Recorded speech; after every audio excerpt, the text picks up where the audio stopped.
नमस्कार दोस्तों, आप देख रहे हैं विद्या गुरु और इस वीडियो में आपके लिए साइंस के एक चैप्टर को कवर करूंगा जिसमें हम बात करने वाले हैं why do we fall ill.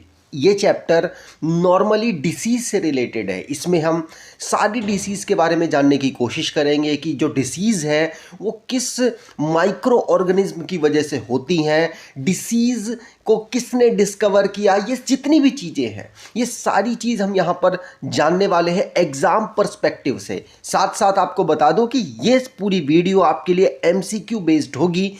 Exam में किस तरीके के क्वेश्चन आए हैं उनको मैंने यहाँ पर कवर किया है। तो पहला क्वेश्चन है यहाँ पर, which of the following disease is caused by protozoans. तो देखिए, माइक्रो ऑर्गेनिज्म होते हैं जो कि हमें डिसीज हमारे अंदर डिसीज को उत्पन्न करते हैं, डिसीज को पैदा करते हैं। तो माइक्रो ऑर्गेनिज्म में से जो प्रोटोजोअन्स है उसकी वजह से इनमें से कौन सी बीमारी होती है।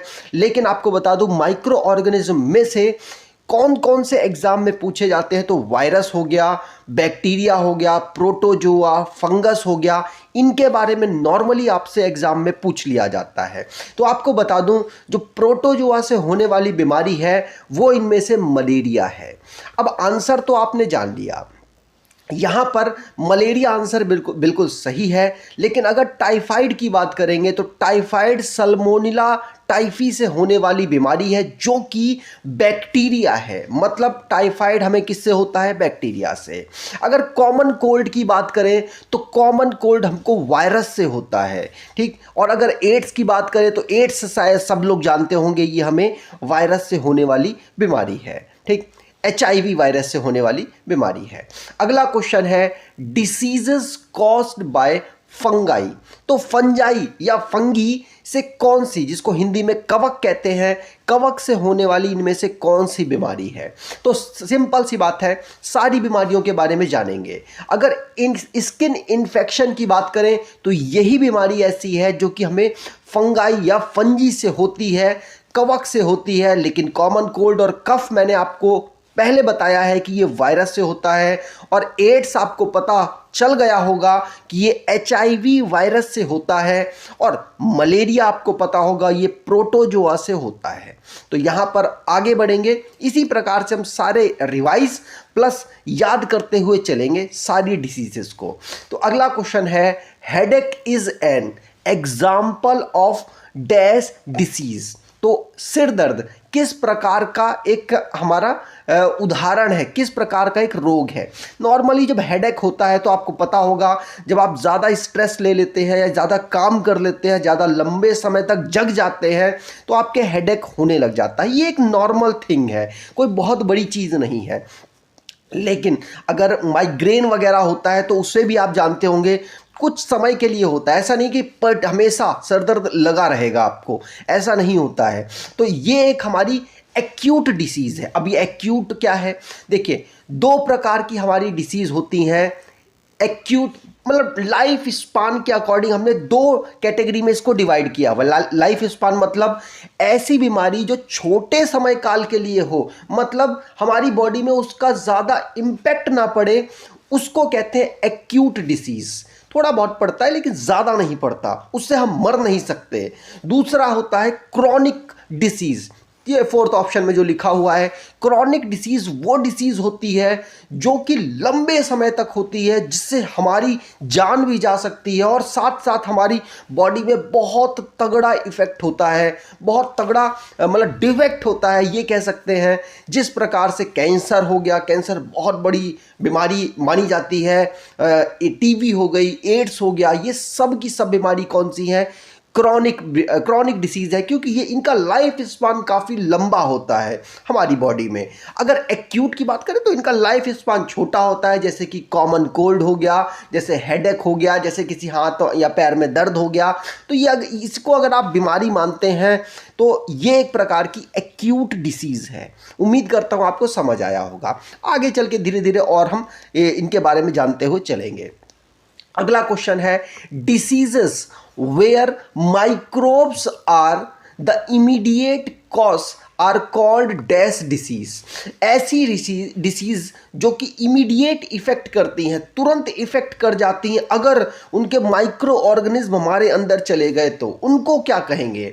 देखिए, दो प्रकार से तो हमने लाइफ स्पान के अकॉर्डिंग डिसीज को तोड़ा है, एक्यूट और क्रोनिक, वो हमने पढ़ लिया। लेकिन अगर बात करें कि जो हमारे पास माइक्रो ऑर्गेनिज्म है, अगर मेरे पास वो माइक्रो ऑर्गेनिज्म है, वो दूसरे को भी मैं दे सकता हूं या दूसरे तक मैं फैला सकता हूं, तो उसको हम कहते हैं इन्फेक्टियस डिसीज। मतलब कोई डिसीज फैलेगी एक आदमी से दूसरे आदमी में या नहीं फैलेगी, तो उसको देखिए, जो फैलेगी उसको हम कहेंगे इन्फेक्टियस डिसीज, जो नहीं फैलेगी उसको हम कहेंगे नॉन इन्फेक्टियस डिसीज। ध्यान रखिएगा, इन्फेक्टियस डिसीज वो डिसीज होती है जो एक ऑर्गेनिज्म से दूसरे ऑर्गेनिज्म में फैलती है। और यहां पर बोला जा रहा है अगर माइक्रोब्स एक ऑर्गेनिज्म से दूसरे ऑर्गेनिज्म में चले जाएं और तुरंत इफेक्ट डाल दें तो उसको हम क्या कहेंगे। तो सिंपल सी बात है, उसको हम इन्फेक्टियस डिसीज कहेंगे।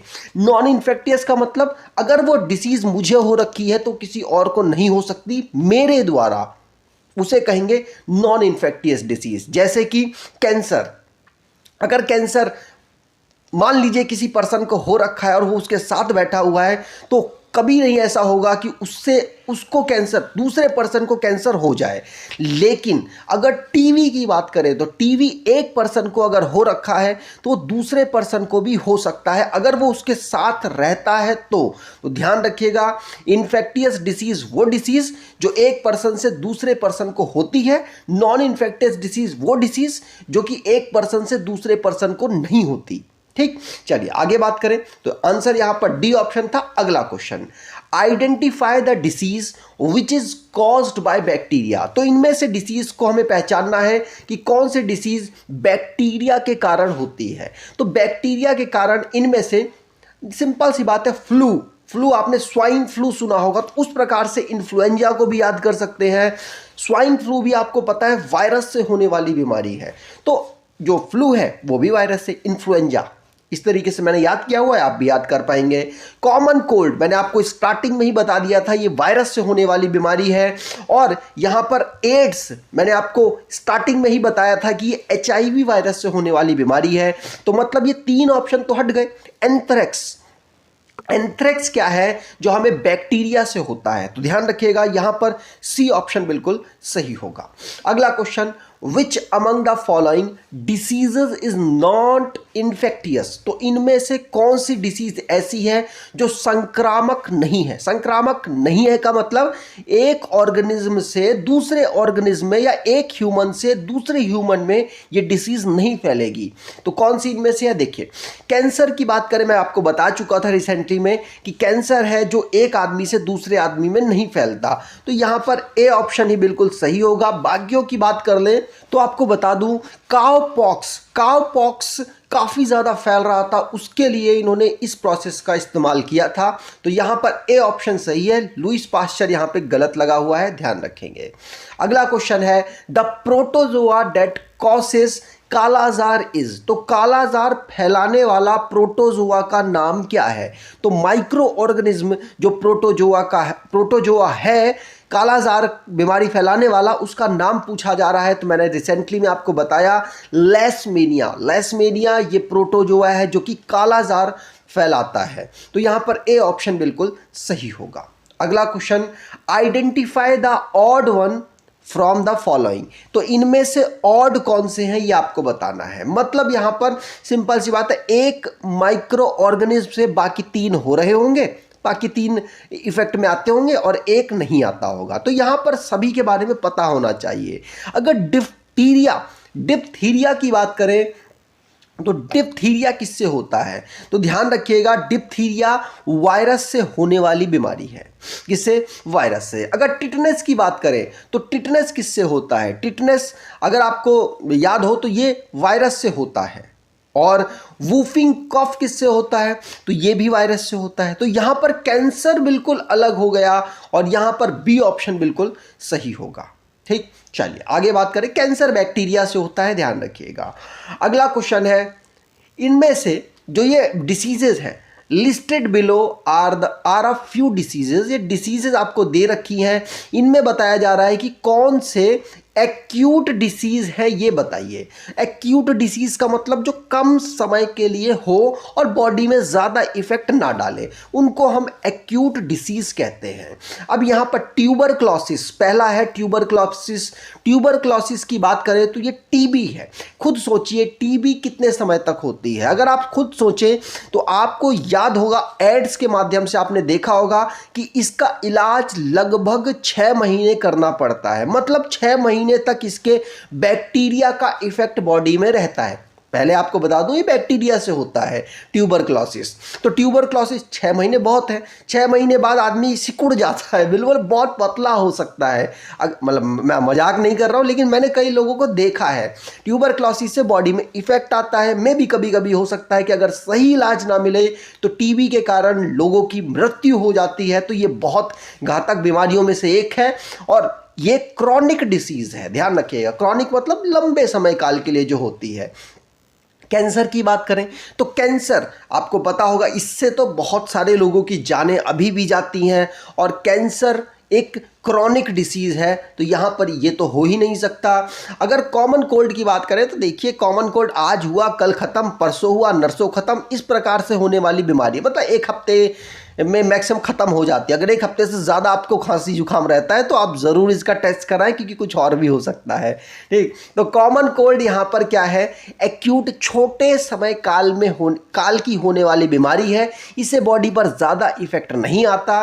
तो यहाँ पर थर्ड ऑप्शन एक्यूट में आएगा। अगला चेक करें तो वायरल फीवर मतलब नॉर्मली जब मौसम का परिवर्तन होता है तो उस समय पर हमारी बॉडी उस मौसम के हिसाब से ढलने की कोशिश, आने वाले मौसम के हिसाब से ढलने की कोशिश करती है और उस समय पर जो थोड़ी बहुत नमी होती है उसकी वजह से हमें वायरल डिसीजेज हो सकती हैं और वो भी छोटे समय काल के लिए होती हैं, ज़्यादा बॉडी में इफेक्ट नहीं आता। तो यहाँ पर ये दोनों थर्ड ऑप्शन और फोर्थ ऑप्शन ये दोनों एक्यूट डिसीज हैं और पहला और दूसरा ऑप्शन ये हमारे लिए क्रॉनिकल डिसीज है। तो यहाँ पर सी ऑप्शन बिल्कुल सही होगा। उम्मीद करता हूँ आपको समझ भी आया होगा। अगला question, the disease which is transmitted by sexual contact is.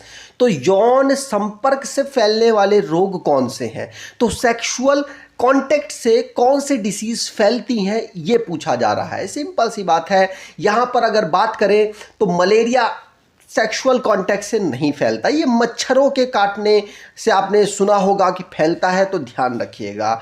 यहाँ पर बात करें कालाजार भी सेक्सुअल कांटेक्ट से नहीं होता। और एलिफेंटेटिस जिसमें हाथी पाँव आपने सुना क्या, देखा भी होगा, कई लोगों का पैर बहुत मोटा होता है तो उनको एलिफेंटेटिस हो गया है, ये भी लाइलाज है। अगर एक बार हो गया, होने से पहले जब इफेक्ट चेंज हो रहा है तो उस टाइम पर आप रोक सकते हैं, लेकिन जब हो गया तो उसके बाद फिर आप कुछ नहीं कर सकते। यहाँ पर बात की जाए सिफिलिस, ये एक प्रकार की बीमारी कैसी है जो सेक्सुअल कांटेक्ट से होती है। तो यहाँ पर बी ऑप्शन बिल्कुल सही होगा। अगला question, the AIDS virus can not be transmitted by. तो एड्स के वायरस जिसको हम कहते हैं HIV, ह्यूमनो इम्यूनो वायरस। तो HIV की जब बात की जाएगी तो सेक्सुअल कांटेक्ट से बिल्कुल होगा, ब्लड ट्रांसफ्यूजन से बिल्कुल होगा, ब्रेस्ट फीडिंग से बिल्कुल होगा। लेकिन जब आप गले मिलेंगे, हाथ मिलाएंगे किसी से, तो उससे नहीं होगा। तो यहाँ पर डी ऑप्शन बिल्कुल सही है। अगला question, the disease that affect the human brain is. तो मानव मस्तिष्क को प्रभावित करने वाला रोग कौन सा है। तो मानव मस्तिष्क को प्रभावित करने वाले रोग बहुत सारे हैं, लेकिन उन रोगों तक आप ना पहुंचे। सिर्फ याद रखिएगा कि जैपनीज एन्फ्लेटाइटिस, कौन सा, जैपनीज एन्फ्लेटाइटिस, ये एक बीमारी, ये एक मतलब डिसीज़ है जो कि ह्यूमन के ब्रेन को अफेक्ट डालती है, और दूसरे तो चलते रहते हैं। आगे बात करें, अगला क्वेश्चन, स्टेफिलोकोकी, ये प्लूरल फॉर्म है, कोकस सिंगुलर फॉर्म है। तो staphylococci is a bacteria causes. तो स्टेफिलोकोकी के माध्यम से कौन सी बीमारी होती है। तो ये एक तरीके का बैक्टीरिया है और ये दाने दाने फुंसी फुंसी होते हैं ना, वो कर देती है। तो ये क्या करती है, एक्नी, जिनको आप अंग्रेजी भाषा में कह सकते हैं, ये एक्नी को आपके फेस में करने का काम करती है। तो इस स्टेफिनोकोक की याद रखिएगा। चलिए आगे बात करें। अगला question, trypanosoma is the protozoan organism who responsible for. तो ट्रिम्पेनोसोमा एक प्रोटोजोआ है, ये किस प्रकार की बीमारी आपको करेगी? तो सिंपल है, सोमा, सोजा, सोमा, स्लीपिंग सिकनेस, इस प्रकार से आप याद कर लीजिएगा। यहां पर सी ऑप्शन बिल्कुल सही होगा। अगला question, dash is not cause by virus. तो इनमें से कौन सा वायरस से नहीं होता? तो वायरस से कोल्ड होता है, फ्लू होता है और एड्स भी होता है, लेकिन यहाँ पर डाइसेंट्री नहीं होता, ध्यान रखिएगा। ये बैक्टीरिया से होने वाली एक बीमारी है। ठीक, चलिए आगे बात करें। अगला question, dengue is a disease, मतलब किस प्रकार की डिसीज है? बैक्टीरियल, वायरल, क्या क्या? तो आपको बता दूं, देखिए मलेरिया होता है प्रोटोजोआ से, लेकिन अगर बात की जाए डेंगू की, तो डेंगू होता है वायरस से। दोनों ही मच्छरों के काटने से होते हैं। तो यहां पर वायरल है, ये क्या है? वायरल डिसीज है, कंफ्यूज नहीं होना है। बी ऑप्शन यहां पर बिल्कुल सही है। अगला question, dash microbes are responsible for malaria. अब मैंने आपको बता ही दिया, मलेरिया किससे? प्रोटोजोआ से होने वाली बीमारी है, डेंगू वायरस से होने वाली बीमारी है। दोनों को याद रखेंगे, दोनों ही क्वेश्चन एग्जाम में आपसे पूछे जाते हैं।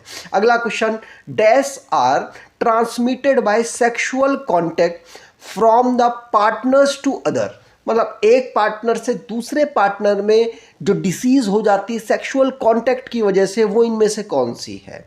आंसर होगा AIDS, acquired immunodeficiency syndrome. ये सेक्सुअल कांटेक्ट से एक पार्टनर से दूसरे पार्टनर को हो सकती है। तो यहां पर डी ऑप्शन बिल्कुल सही होगा। Question, dash are transmitted by sexual contact from the partners to other. अब यहां पर एड्स ऑप्शन नहीं है, लेकिन बाकी तीन ऑप्शन मैंने सेम रखे हैं, सिर्फ एक को हटाकर। तो सिफिलिस, ये एक प्रकार के मतलब जेनाइटल पार्ट में स्मॉल दाने हो जाते हैं, तो वो मतलब सेक्सुअल कांटेक्ट के कारण ही होते हैं। तो यहां पर डी ऑप्शन बिल्कुल सही होगा। ठीक, चलिए अगला question, virus causing by AIDS, मतलब वायरस कॉसिंग एड्स। तो वायरस कौन सा है जो एड्स को करता है? तो एड्स मैंने आपको बता दिया, HIV वायरस है, मतलब ह्यूमनो इम्यूनो वायरस। तो यहां पर बी ऑप्शन बिल्कुल सही होगा। अगला question, dash viruses cos jaundice. तो इनमें से कौन है जो जॉन्डिस करता है? जॉन्डिस इनमें से अगर बात करें तो यहां पर हेपेटाइटिस करता है। कौन? हेपेटाइटिस के कारण जो जॉन्डिस भी एक वायरस से होने वाली बीमारी है और हेपेटाइटिस वायरस से होने वाली ये बीमारी है। तो यहाँ पर ए ऑप्शन बिल्कुल सही। Dash protozoan organism that cause kalazar. Kalazar के बारे में मैंने आपको बता दिया, ये किस प्रोटोजोआ से होता है? तो लेशमेनिया नामक प्रोटोजोआ से कालाजार होता है। ये सारे एनसीईआरटी में है और आपके लिए बहुत इंपॉर्टेंट है एग्जाम पर्सपेक्टिव से। अगला question, E coli bacteria generally found in are dash. मतलब ई कॉली बैक्टीरिया ये किस बॉडी में हमें बीमारी करती है और ये कहाँ पर आपको मिलेगी? तो आपको बता दूं, ई कोली ये हमारे स्टमक में मिलेगी, मतलब पेट में मिलेगी। इन स्टमक और इंटेस्टाइन के पार्ट में आपको मिलेगी और आपके बॉडी में पेट दर्द वगैरह जो होता है वो इस बैक्टीरिया के माध्यम से हो सकता है। तो यहाँ पर बी ऑप्शन बिल्कुल सही होगा। चूज इनकरेक्ट ऑप्शन, इनमें से इनकरेक्ट ऑप्शन चूज करना है। जब आपसे पूछे आर्थराइटिस, ये आपको किससे होता है? बैक्टीरिया से। अच्छा, आगे बात करें, अगर आपसे पूछे डाइसेंट्री, ये आपको अमीबा से होता है, या स्वाइन फ्लू वायरस से, स्लीपिंग सिकनेस किससे? ट्रिम्फेनसोमा से। तो आपको बताऊं कि देखिए स्लीपिंग सिकनेस, सोमा, सोजा, इस तरीके से आप याद कर लेंगे। तो यहाँ डी ऑप्शन तो बिल्कुल सही है। और फ्लू मैंने आपको बताया था वायरस से होता है, तो यहाँ पर ये भी सही है। जब बात करेंगे डाइसेंट्री, तो ये अमीबा से होता है, लेकिन अर्थराइटिस मतलब हड्डियों का कमजोर होना, क्योंकि ये बहुत सारे मिनरल्स हमारी बॉडी में कम हो गए हैं, जिसकी वजह से हमको अर्थराइटिस हो जाता है और ये बैक्टीरिया से होने वाली बीमारी नहीं है। तो यहाँ पर ए ऑप्शन ही बिल्कुल गलत है। तो यहाँ पर ए ऑप्शन सही। अगला question, choose the correct answer, sleeping sickness cause due to. तो स्लीपिंग सिकनेस मैंने आपको कितनी बार बता दिया, सिकनेस स्लीप मतलब सोना, सो जा इस प्रकार से। तो ट्रिम्पैनोसोमा यहाँ पर आंसर होगा, ये स्लीपिंग सिकनेस को करता है। अगला question, choose the correct answer. अब इनमें से करेक्ट चूज करना है। जब बात करेंगे मलेरिया, मलेरिया किससे होता है? आप कहोगे प्रोटोजोआ से होता है, वायरस से नहीं होता, तो ये गलत है। अगर लेशमेनिया की बात करें तो लेशमेनिया क्या है? प्रोटोजोआ। तो आप कहोगे लेशमेनिया तो बिल्कुल सही है, हाँ। और अगर बात करें ट्रिम्पैनोसोमा, ये क्या है? ये भी प्रोटोजोआ है, ये भी सही है। तो दो सही, मतलब मुझे लगता है यहाँ पे ना गलत था। तो choose the incorrect, not correct यहाँ पे कर लीजिएगा। तो यहाँ पर मलेरिया वाला ही गलत हो रहा है। ऊपर देखें तो स्ट्रेप्टोकोकी जो एक्नी करते हैं आपके, एक्नी, ये भी क्या है? बैक्टीरिया। तो ये तीन ऑप्शन यहाँ पर सही है। यहाँ पर डी ऑप्शन बिल्कुल सही होगा, क्योंकि नॉट लगा लीजिएगा। ठीक, उम्मीद करता हूँ आपको ये वीडियो अच्छी लगी होगी। वीडियो अच्छी लगी है तो वीडियो लाइक करके जरूर जाइएगा, अपने दोस्तों तक शेयर कर दीजिएगा और एटलीस्ट अपने कुछ दोस्तों तक रिकमेंड कर दीजिएगा। धन्यवाद।